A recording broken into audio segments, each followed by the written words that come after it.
இன்று நான் நமது வாழ்க்கையில் கடைபிடிக்க வேண்டிய சில முக்கியமான நெறிமுறைகள் குறித்து தான் கூறப்போகின்றேன்.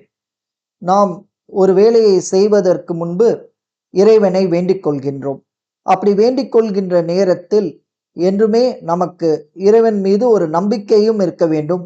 அதே நேரத்தில் நாம் அதற்கு தேவையான உழைப்புகளும் போட வேண்டும். நாம் பேசிக்கொண்டிருப்போம் ஒருவரிடம். அப்பொழுது பேசிக்கொண்டிருக்கின்ற நேரத்தில் நாம் அவர்கள் என்ன கூறுகிறார்கள் என்பதை தெளிவாக கேட்டுக்கொண்டு அதை பற்றி நாம் திரும்ப பேசுவதற்கு முன்னால் யோசித்து விட்டுதான் பேச வேண்டும். பின்னர் பணத்தை பொறுத்தவரையில் சம்பாதிப்பது என்பது ஒரு கடினமான விஷயம்.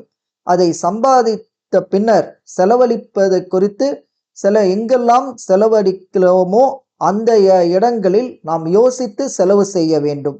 பின்னர் நாம் எங்கெல்லாம் ஒரு விஷயத்தை எடுத்து செய்து கொண்டிருக்கின்றோம் என்று சொன்னால் வெற்றி பெற வேண்டிய நேரங்களில் தருணங்களை அது நெருங்கிக் கொண்டிருக்கும் பொழுது நாம் மனதில் ஒரு சந்தோஷம் இருக்கும்.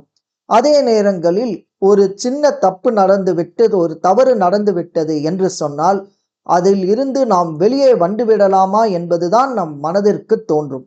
அப்படி இல்லாமல் ஒரு வேலையிலிருந்து அதை வெளியில் வருவதற்கு முன்னால் நாம் என்றுமே யோசிக்க வேண்டும். யோசித்துவிட்டு முயற்சி முயற்சி முயற்சி விடாமுயற்சி என்பதை தான் நாம் கடைபிடிக்க வேண்டும். அடுத்தபடியாக இறைவன் நமக்கு கொடுத்ததோ ஒரு வாழ்க்கை.